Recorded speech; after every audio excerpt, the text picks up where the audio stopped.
తాకట్లో ఉన్న మీ బంగారాన్ని విడిపించి ఆ రోజు ఆన్లైన్ రేటుకి కొంటాం. Sharma gold company. నమస్కారం, వెల్కమ్ టు సుమన్ టీవీ. నేను గీతాంజలి. ప్రస్తుతం మనతో పాటు కామాఖ్యామృత శోధన వ్యవస్థాపకులు, అమ్మవారి ఉపాసకురాలు వేణుశ్యామ అమ్మ ఉన్నారు. వారితో మాట్లాడదాం. అమ్మ నమస్కారం. చక్కగా వరలక్ష్మి వ్రతాన్ని ఆచరించుకున్నారు మహిళలందరూ కూడాను. అమ్మవారి వ్రతం అని అంటే అసలు ఎంత నియమనిష్టలతో చేసుకుంటారో కదమ్మా. ఈసారి ఆర్భాటాల కన్నా కూడా భక్తి శ్రద్ధలతో అమ్మవారి వ్రతం చేసుకున్నారని చాలా మంది ద్వారా తెలుసుకున్నాం. అయితే మూడవ వారం, అయితే ఎప్పుడు మనం రెండో వారం వచ్చినట్టుగా చూస్తాం, కానీ మూడవ వారం రావడం అనేది అంత సాధారణం కాదు. మరి మూడవ వారం ఎవరైతే చేసుకోలేకపోయారో ఈ వరలక్ష్మి వ్రతం, వారు మరి 4వ వారం చేసుకోవచ్చా అనేటువంటి ఒక సందేహం ఉందమ్మా, వివరించండి. మామూలుగా కూడా ఈ 4వ వారం కూడా అవ్వకపోయినా, అంటే ఈసారి ఏమైంది అంటే మొదట శ్రావణ మాసం మొదలవడమే శుక్రవారంతో మొదలైంది. అందువల్ల ఈసారి 5 వారాలు వచ్చాయి. కాబట్టి 5 వారాల లోపు చేసుకోవచ్చు.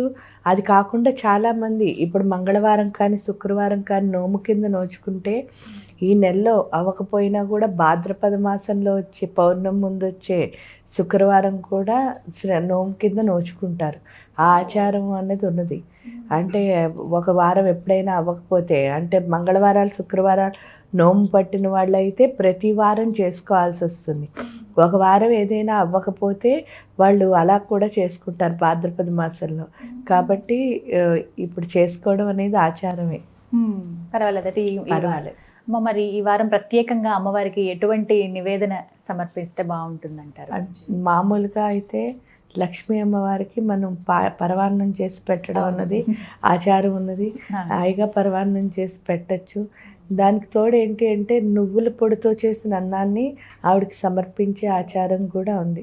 ఎందుకు అనంటే నువ్వులు అన్నవి ఐశ్వర్యప్రదాయని కాబట్టి ఆ అన్నం ఎప్పుడైతే పెడతామో మనకి ఐశ్వర్యం వస్తుంది అన్న ఆచారం కూడా ఉంది. నువ్వుల అన్నం, నువ్వుల అంటే నువ్వుల పొడి చేస్తారు కదా, అప్పుడే ఉట్టిగా నువ్వులు పొడి వేడివేడి అన్నంలో కలిపేసి పెట్టాలమ్మా. అలాగేనమ్మా, కొంతమందికి కలశం ఆనవాయితీ ఉండదు. మామూలుగా శుక్రవారాలు చేసుకుంటున్నామండి వ్రతం ఇలా అని కాకుండా మేము అని అన్న వాళ్ళు ఈ 4వ వారం ఎటువంటి ఆరాధన, అంటే అమ్మవారికి ఎటువంటి నామస్మరణతో అమ్మవారిని ప్రసన్నం చేసుకోవచ్చు? అలాగే ఇప్పుడు నైవేద్యం చెప్పారు, అలాగే ఎటువంటి పుష్పాలు అమ్మకి సమర్పిస్తే మంచిది? మామూలుగా పసుపు కలర్ చామంతులు అమ్మవారికి సమర్పిస్తారు. లేదా మల్లె పువ్వులు లాంటివి, అంటే తెల్లవేవైన జాజులు ఇలాంటివి కూడా సమర్పించవచ్చు లక్ష్మీ స్వరూపం కింద. ఎందుకంటే లలితా సహస్రంలో చెప్తారు చంపక శోక పున్నాగ సౌగంధిక లసత్కచ. కాబట్టి వాటిల్లో ఏ పువ్వులు మనకి దొరికినా సరే వాటిని హాయిగా అమ్మవారికి సమర్పించవచ్చు, ఏవైనా సరే. ఇక్కడ లక్ష్మి ఏంటంటే లలిత అంటే కూడా మీరు అష్టోత్తరం చదివినప్పుడు ప్రకృతి నమః అని చెప్తున్నాం. ప్రకృతి నమః అంటే ఏంటి? ఆవిడే ప్రకృతి యొక్క స్వరూపము.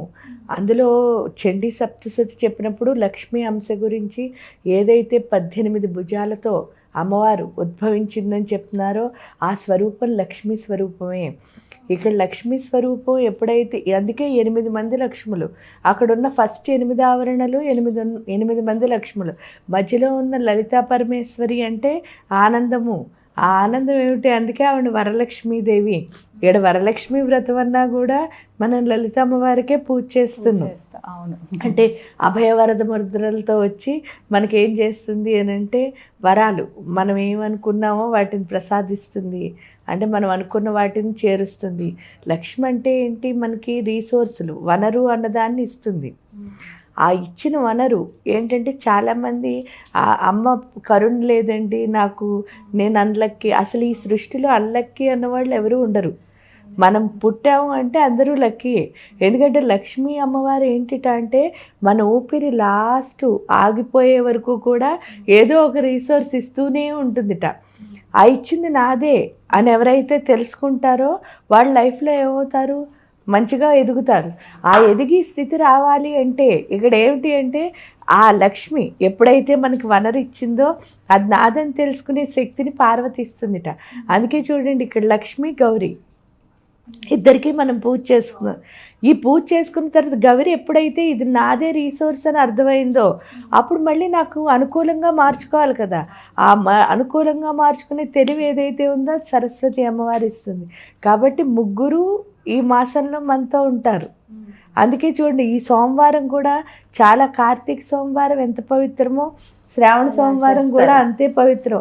ఎందుకు అని అంటే ఇక్కడ మనం చూసినప్పుడు దేవి మహత్యం చెప్పినప్పుడు ఇక్కడ ఏంటి అంటే ఆదిశక్తి ఉద్భవించిందని, ఆవిడ నుంచి బాలా త్రిపుర సుందరి వచ్చిందని, ఆ బాలా త్రిపుర సుందరి నుంచి 3 రూపాలు అవేంటి అంటే మహాకాళి, మహాలక్ష్మి, మహాసరస్వతులు వచ్చారని, ఈ మహాకాళీదేవి నుంచి కోటాను కోట్ల విష్ణుమూర్తులు, కోటాను కోట్ల గౌరీలు పుట్టారని, మహాలక్ష్మి నుంచి కోటాను కోట్ల లక్ష్ములు, కోటాను కోట్ల బ్రహ్మలు పుట్టారని, సరస్వతి నుంచి కోటాను కోట్ల సరస్వతులు, కోటాను కోట్ల శివయ్యలు పుట్టారని చెప్తున్నారు. అంటే వీళ్ళందరూ మళ్ళీ శివుడికి మనం పూజ చేస్తే ఆయనతో పాటు ఎవరున్నారంటే సరస్వతి, అందుకే జ్ఞానం కదా. సో అంటే ఏంటంటే 3 ఉన్న మాసమే శ్రావణ మాసం. అందులో విష్ణుమూర్తికి చాలా ప్రీతికరమైన మాసం అని చెప్తారు. భగవద్గీతలో కృష్ణుడు చెప్పిన శ్రవణ నక్షత్రం ఏదైతే ఉందో అదే శ్రావణ మాసం. కాబట్టి ఇన్ని కలిసిన మాసంలో ఆ లక్ష్మిని అనుగ్రహం, లక్ష్మి అనుగ్రహం అంటే ఏంటి అంటే నాదే అని తెలుసుకోడు. మనకు వచ్చిన దాన్ని మనం యూజ్ చేసుకుంటే కదా ముందుకు వెళ్తాం. అంటే అది తెలియాలి. అంటే ఇక్కడ మనం దేనిలా మారాలి అంటే, అందుకే నారాయణ అంటే నీరు అని అర్థం. అంటే విష్ణుమూర్తి అంటే నీటికి అధిపతి. ఆ నీటికి అధిపతి అంటే ఒకసారి చూడండి, ఆ నీటికి అధిపతి మళ్ళీ విష్ణువు యొక్క శక్తి లక్ష్మి. అందుకే మాయ ఎవరైతే అందుకే ఆవిడ రమ అని కూడా పిలుస్తారు. రమ అంటే ఏంటి? మా అంటే మాయని తొలగించి, రా అంటే జ్ఞానాన్ని ప్రసాదించేది. మాయ తొలగించి జ్ఞానం ఏదైతే ప్రసాదిస్తుందో దాని పేరే లక్ష్మి. ఎందుకంటే నీరుని మనం చూసినప్పుడు అది ఫ్లో అయిపోతూ ఉంటుంది, అంటే పారుతూ వెళ్తూ ఉంటుంది. పారుతూ వెళ్ళడం అంటే ఏంటి? పాతది వెళ్తుంది, కొత్తది. అంటే ప్రతి క్షణం క్రియేటివిటీ. అంటే మీరు ఒకే పని చేస్తారు. కొత్తదనం అంటే చాలామంది అనుకునేది ఏమిటి? ఇది కాకపోతే అది ట్రై చేస్తా, అది కాకపోతే అది ట్రై చేస్తా కాదు.